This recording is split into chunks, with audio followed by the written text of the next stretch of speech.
Assalamualaikum warahmatullahi wabarakatuh. My name is Muhammad Haris Naufal from Cultural Cross Cultural Understanding A3. So today I'm going to talk about everyday English manner. Okay, the first one is walking in the public. One of the most inappropriate behaviors in Japan is eating while walking. It doesn't matter whether it is a sandwich, an onigiri, a bag of chips, or ice cream. Anyone who eats something while walking can be considered extremely rude and disrespectful. Also, avoid sitting on the sidewalks or stair steps for a snack break.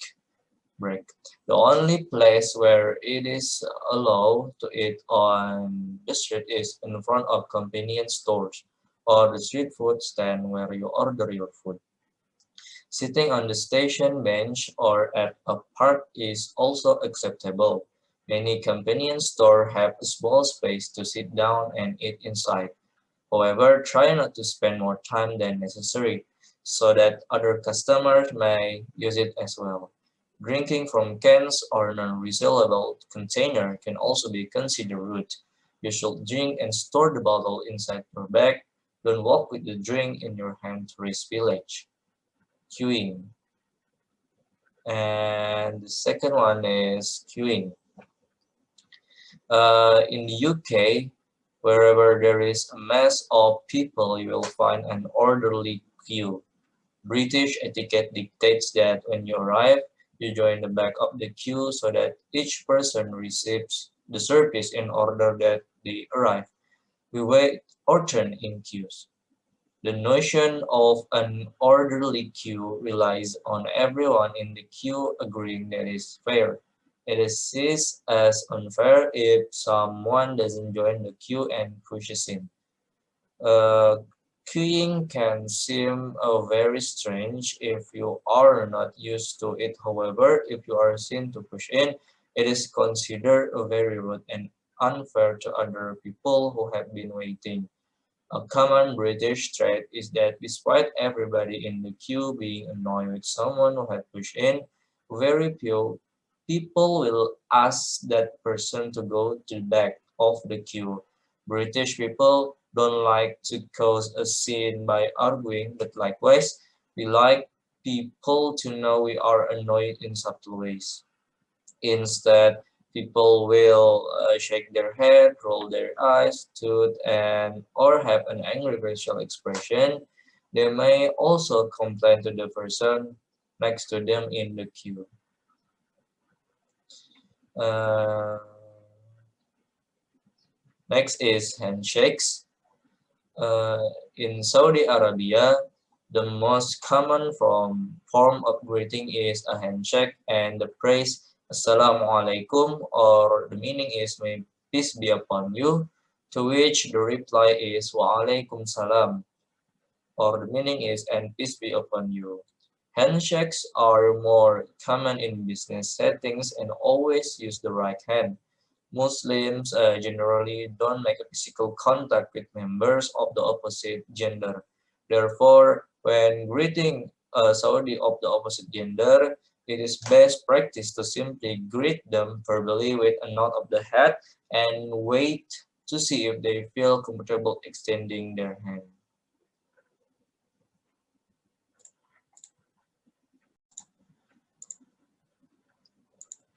Okay, let's we move to the next slide is number 4, social kissing. In the USA, it is normal for men to shake hands when they meet, but it is quite unusual for men to kiss when they greet each other. Greetings are casual, a handshake, a smile, and a hello will do just fine. The British often simply say hello when they meet friends. They usually shake hands only when they meet for the first time. Social kissing, often just a peck on the cheek, is common in an informal situation between men and women and also between women who know each other very well. In Arab countries, close male friends or colleagues hug and kiss both cheeks. They shake hands with the right hand only, for longer but less firmly than in the West. Contact between the opposite genders in public is considered obscene. Don't offer to shake hand with the opposite sex. Okay, and then the next slide is minding your PS. Please and thank you are simple words, and yet it seems that most people don't use them enough. Basic etiquette is often missing in society, in both our personal lives as well as our professional ones. You can make yourself stand out in rude society by remembering your manners, treating people as respected individual and doing what others are unwilling to do. And then most Americans say please when they want something. For example, if you are ordering food at a restaurant, you can say, I will have the soup, please. If you ask for something and don't say please, Americans will think you are rude. And then the next slide is minding your TS. Thank you. Almost everyone who has studied English has been warned about the way Brits love their manners. It is part of British national identity, as much as fish and chips or something complaining about the weather. When it comes to manner, Britain is a fame as it is known for its unrelenting penchant for politeness. It should therefore come as no surprise that nobody says thank you more than the Brits, who seem to be in a constant haze of perpetual gratitude. Please and thank you are usually associated with politeness. British use them a lot in daily conversation. In the UK, United Kingdom, or in Britain, using expression with thank you and thanks to respond to something politely and to show that we are grateful for something. Thank is more informal than thank you, and British often add other words to make the response stronger.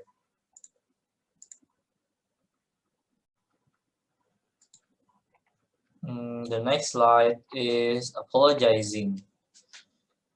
In the United States, apologize often come by assuming guilt if you have done something wrong. You should apologize by expressing remorse and admitting responsibility.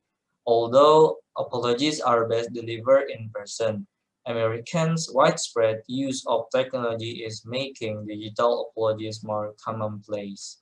The first step of acknowledging your mistake and expressing remorse often requires a simple "I'm sorry" or "I apologize."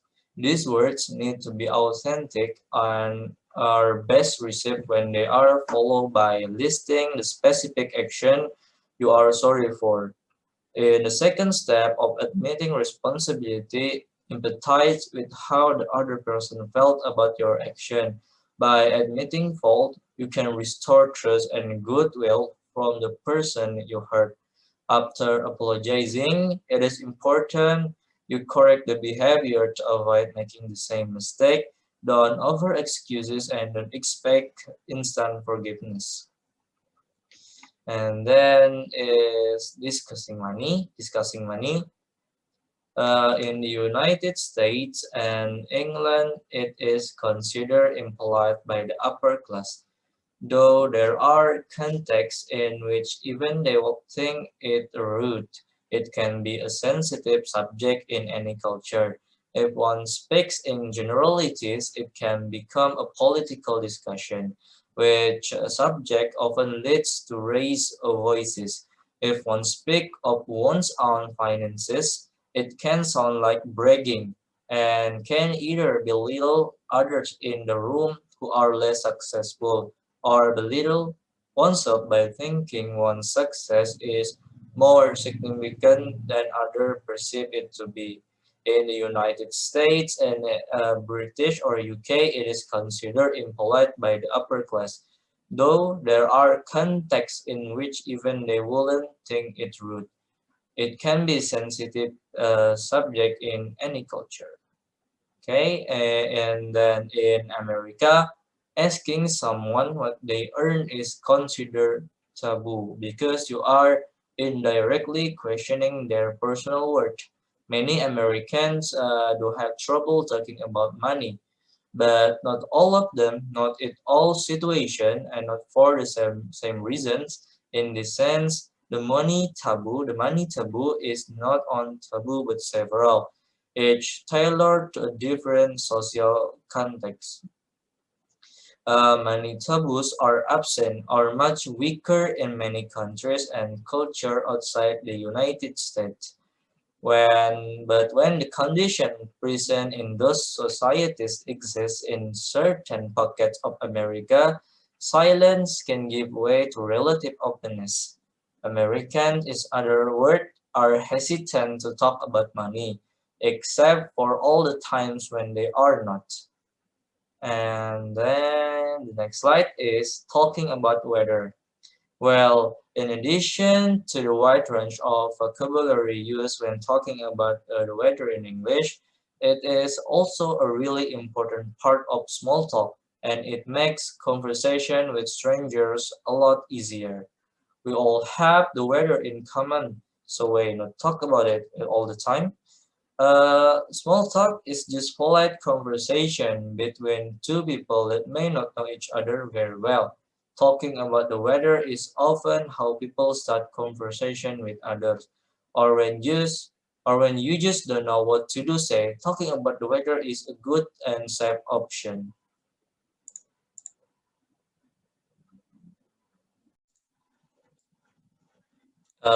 Let's we move to the next slide. It is about public manner, small talk.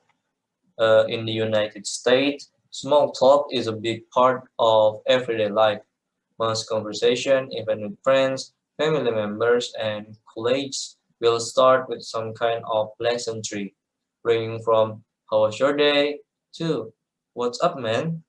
Even with stranger, United States, uh, people of United States likely to strike up a conversation about something trivial like the weather or sport is such a natural part of United States social interaction. If you go to Scandinavia, you are in for a shock. Scandinavians do not appreciate small talk the way people in the United States do, and it will be very rare to hear a conversation filled with social pleasantries. Most Swedish, Finns, and Norwegians have conversation to truly converse, not just to fill time or interrupt a silence. It's not because they are intrinsically rude. Small talk is just not part of their culture. On the contrary, if someone asks you how you are doing, they truly care to hear that answer.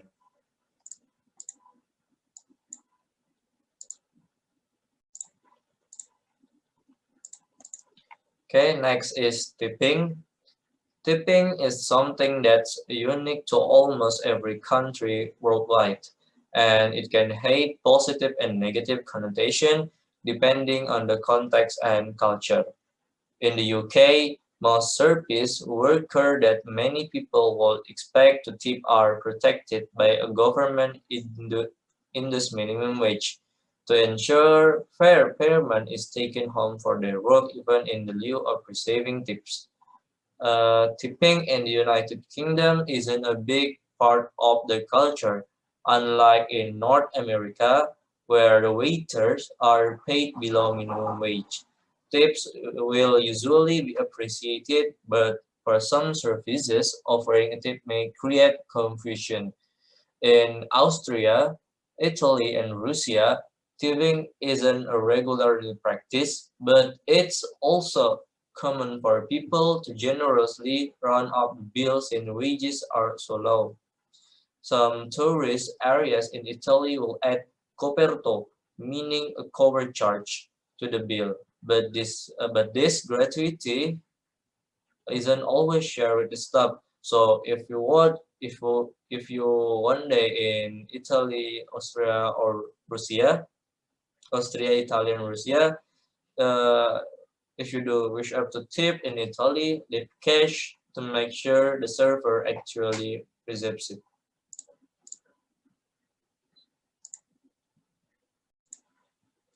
Okay, the next slide is bathroom manner. In the UK, there are many words which refer to the toilet. Loo, bathroom, and restroom are some of the most commonly used ones. Another word you may hear is lavatory, but this is quite an old-fashioned word. If you are in public place, you may notice ladies and gents or male and female on the door to distinguish between toilets which are reserved for female and those reserved for males. There are very few communal sex toilets in the UK.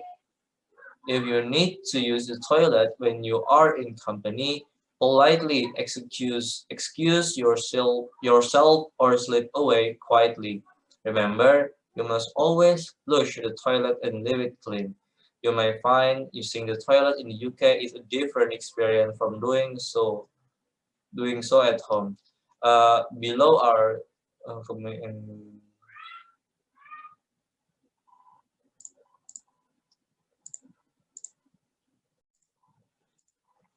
okay. Next is table manner. In Australia, people typically prefer not to discuss business matter over a meal. Of course, it depends on the person or group you are with, but you should pay attention to any cues from your fellow dining companions for good measure. I think that's all for me. Thank you for your attention. Assalamualaikum warahmatullahi wabarakatuh.